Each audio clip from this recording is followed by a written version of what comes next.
Ladies కాలేజీలోకి gents ఎలా రాగలిగారు, అసలు ఎలా పట్టగలిగారు? అన్న కెమెరాలు వాష్రూమ్స్ లో కెమెరాలు పెట్టారన్న, అది ఒక్క కెమెరానే దొరికింది ప్రస్తుతానికి అయితే. అది ఇంట్రాగేషన్ కూడా మాకు కరెక్ట్ వేలో జరగట్లా, ఏది ట్రాన్స్పరెంట్ లో జరగట్లా. వీడియోలు బయటకు వచ్చినా కానీ ఎంతవరకు వెళ్ళియో ఎంతవరకు చేరినాయో తెలియదు మాకు.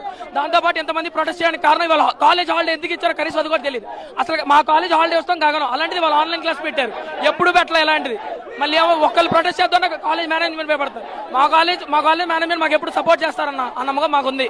దాన్ని బట్టే మేము ఇదంతా చేస్తున్నాం. కానీ అది ట్రాన్స్పరెంట్ వేలో జరగట్లా. ప్లస్ ఒక అమ్మాయి మాకు లోపల నుంచి పోలీస్ మేనేజ్మెంట్ కానీ కాలేజ్ మేనేజ్మెంట్ కానీ అందరిని ఇబ్బంది పెడుతున్నారంట.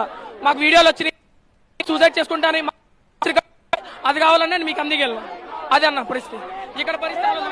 ఇది చూడొచ్చు, విద్యార్థి సంఘాల నేతలందరూ కూడా ఆడపిల్లలకు న్యాయం జరిగే వరకు కూడా మా పోరాటం అనేది ఇలాగే కొనసాగుతుంది. ప్రభుత్వం తక్షణమే స్పందించి నిందితుల మీద కఠిన చర్యలు తీసుకోవాలని చెప్పని వీళ్ళందరూ డిమాండ్ చేస్తూ ఉన్నటువంటి పరిస్థితులు కూడా ఇక్కడ కనపడుతూ ఉన్నాయి. రైట్, మనం చూస్తున్నాం ఒక్కసారిగా ఉద్రిక్తంగా మారిపోయింది గుడ్లవల్లేరు కాలేజ్, ఇంజనీరింగ్ కాలేజ్ దగ్గర. అండ్ ఎంతమంది అమ్మాయిలు బయటకు వచ్చి ఏకంగా వాళ్ళు చాలా స్పష్టంగా చెప్తున్నారు. అయితే అక్కడ ఒక అమ్మాయి సహకరించడం ద్వారా ఒక వాష్రూమ్ లో హిడెన్ కెమెరా ఒకటి లభించింది. అయితే ఆ అమ్మాయి సహకారం ద్వారా ఎవరికైతే చేరాల్సిన వీడియోస్ ఉన్నాయి అవన్నీ చేరిపోయాయి. ఇప్పుడు అవి చాలా వరకు కూడా బయట స్ప్రెడ్ అయిపోయిన ఆందోళన వ్యక్తం చేస్తున్నారు.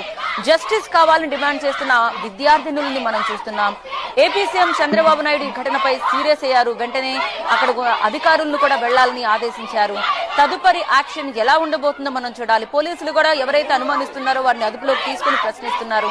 నిజంగానే వీళ్ళ ఆరోపణలు గనక నిజమని ప్రూవ్ అయితే ఆధారాలతో సహా వాళ్ళు చెప్తున్నారు కాబట్టి నిజాలు బయటకు వస్తే అమ్మాయిలకు సంబంధించిన కాలేజీల్లోనే ఇప్పుడు కాలేజ్ హాస్టల్లోనే ఇప్పుడు నిజంగానే అనుమానించాల్సిన పరిస్థితులు కనిపిస్తున్నాయి. చూద్దాం ఇప్పుడు ఈ ఘటన ఎంత సీరియస్ అయ్యే అవకాశం కనిపిస్తుందో. మాక్సిమం ఇప్పుడు కాలేజ్ కూడా మొత్తం అందులో ఉన్న అమ్మాయిలందరూ కూడా బహిష్కరిస్తూ వాళ్ళంతా బయటకు వచ్చి నినాదాలు చేస్తున్న దృశ్యం మనకు కనిపిస్తుంది. వీరికి సపోర్ట్ గా విద్యార్థి సంఘాలు కూడా అక్కడికి చేరుకున్నాయి. అమ్మాయిలకు న్యాయం చేయాలంటూ